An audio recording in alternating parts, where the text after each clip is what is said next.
CM Chandrababu అధ్యక్షతన ఇవాళ AP cabinet భేటీ ఉంది. సచివాలయంలో ఉదయం 11 గంటలకు మంత్రివర్గ సమావేశం కానుంది. ఎస్ఐపిబి ఆమోదించిన 1,82,162 కోట్ల పెట్టుబడులకు కేబినెట్ ఆమోదం తెలుపనుంది. ఈ పెట్టుబడులతో 2,63,411 మందికి ఉద్యోగాలు రానున్నాయి. నెల్లూరు జిల్లా రామాయపట్నంలో 6,000 ఎకరాల్లో 96,862 కోట్ల రూపాయలతో బీపీసీఎల్ భారీ రిఫైనరీ ఏర్పాటుకు కేబినెట్ ఆమోదం తెలపనుంది.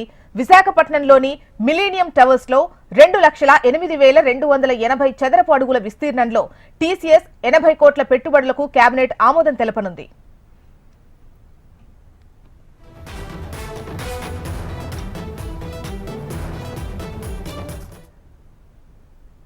సత్యసాయి జిల్లా గుడిపల్లిలో ఆజాద్ మొబిలిటీ ఇండియా లిమిటెడ్ సంస్థ ఎలక్ట్రిక్ 3 వీలర్ ట్రక్కులు, బస్సులు, బ్యాటరీ ప్యాక్ల కోసం ఆమోదం తెలుపనున్నారు. అనకాపల్లి జిల్లా రాంబిల్లిలోని 106 ఎకరాల్లో బాలాజీ యాక్షన్ బిల్డ్వెల్ ప్రైవేట్ లిమిటెడ్ సంస్థ పెట్టుబడులను ఆమోదించనున్నారు.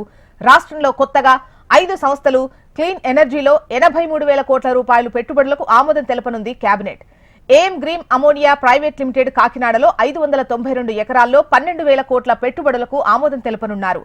John Cockerill green co hydrogen solutions private limited కాకినాడలో 2,000 కోట్లతో 40 ఎకరాల్లో 2 గిగావాట్ల సామర్థ్యం కలిగిన ఎలక్ట్రోరైజర్ మ్యానుఫ్యాక్చరింగ్ యూనిట్ కి ఆమోదం తెలపనున్నారు. ఇక కర్నూలు జిల్లాలోని హోసూరు పెద్ద హుల్తీలో Tata power renewable energy limited 1,800 ఎకరాల్లో 2,000 కోట్లతో ఏర్పాటు చేయనున్న 400 మెగావాట్ల సోలార్ పవర్ ప్రాజెక్టుకు కేబినెట్ ఆమోదం తెలపనుంది. వైఎస్ఆర్ జిల్లాలోని మైలవరం, కొండాపురం, నంద్యాల జిల్లాలోని కొలిమిగుండ్లలో clean renewable energy hybrid 3 private limited 1,080 ఎకరాల్లో 2,000 కోట్ల రూపాయలతో పెట్టుబడులకు కేబినెట్ ఆమోదం తెలపనుంది.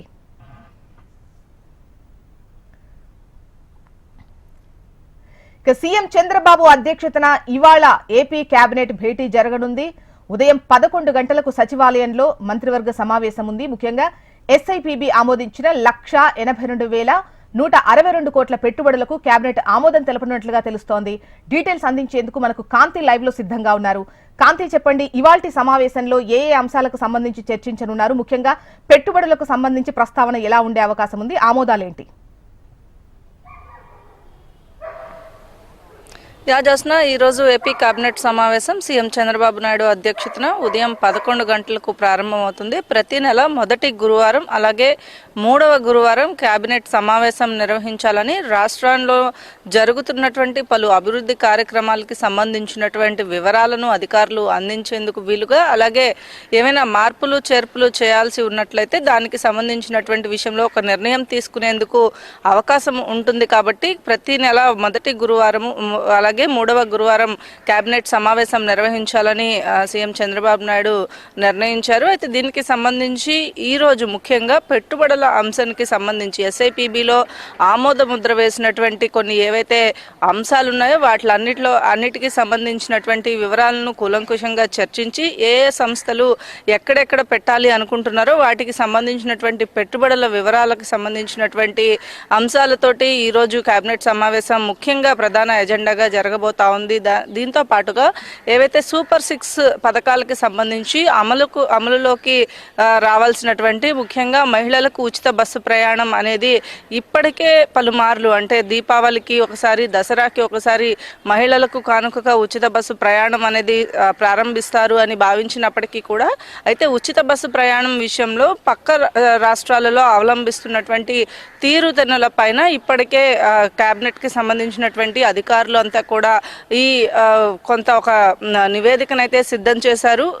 ఏదైతే పథకం అమలు చేస్తారో అమలు చేసిన తర్వాత దాంట్లో ఎక్కడా కూడా లోటుపాట్లు ఉండకుండా చూడాలి. అలాగే వ్యయం ఎంత అవుతోంది రాష్ట్రానికి సంబంధించినంత వరకు, రాష్ట్ర వ్యాప్తంగా ఈ పథకం అమలు చేసినట్లయితే ఎంత ఖర్చు అవుతుంది అనే విషయాలపైన కూడా కొంత నిర్ణయం తీసుకున్న తర్వాత ఈ సూపర్ 6లో భాగంగా అమలు చేయాలనుకుంటున్నటువంటి ఉచిత బస్సు ప్రయాణం మహిళలకు అనే విషయానికి సంబంధించినటువంటి క్లారిటీ ఈ రోజు వచ్చే అవకాశం ఉంది. ఉగాదికి దీనికి ప్రారంభించాలి అని చెప్పి సన్నాహాలు చేస్తున్నట్లుగా మనకున్న సమాచారం మేరకు తెలుస్తోంది. అయితే ఇక ఉన్నటువంటి విషయాలు ఏవైతే ఉన్నాయో, అంటే పెట్టుబడుల అంశము అలాగే సూపర్ 6 అమలుతో పాటుగా ఇప్పటి వరకు ఎన్టీఆర్ భరోసా కింద పెన్షన్లకు సంబంధించి కొత్త పెన్షన్స్ని అందజేస్తూ ఉన్నారు. ఆ కొత్త పెన్షన్స్ని అలాగే పెన్షన్కి సంబంధించినటువంటి తనిఖీలు చేపట్టాలి. అంటే అర్హులైన వారికి పెన్షన్లు అందుతున్నాయా లేదా అనే అంశాలపైన ఇప్పటికే తనిఖీలు చేపట్టాలని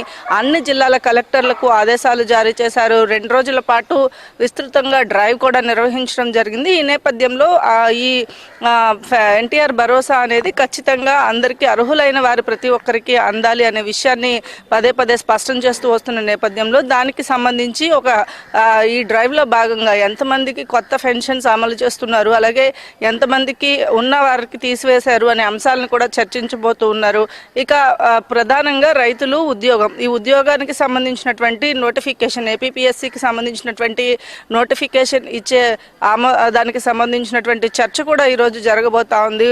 నిరుద్యోగులకు సంబంధించినటువంటి అంశాలపైన కూడా ఈరోజు చర్చించి అలాగే కొత్తగా పెట్టుబడులు అలాగే కొత్తగా వస్తున్నటువంటి పరిశ్రమలకు సంబంధించినటువంటి దానిలో కూడా కొంత రాష్ట్రానికి సంబంధించినటువంటి యువతకి ప్రాధాన్యం ఇవ్వాలి అని చెప్పి భావిస్తున్న తరుణంలో ఎటువంటి నిర్ణయాలు తీసుకుంటారు అనేది అయితే వేచి చూడాల్సిన పరిస్థితి. అయితే ఏపీపీఎస్సీకి సంబంధించినటువంటి జాబ్ నోటిఫికేషన్కి కూడా త్వరలో ఈ క్యాబినెట్లో ఆమోద ముద్ర వేసే అవకాశం కనిపిస్తోంది. జ్యోత్స్న.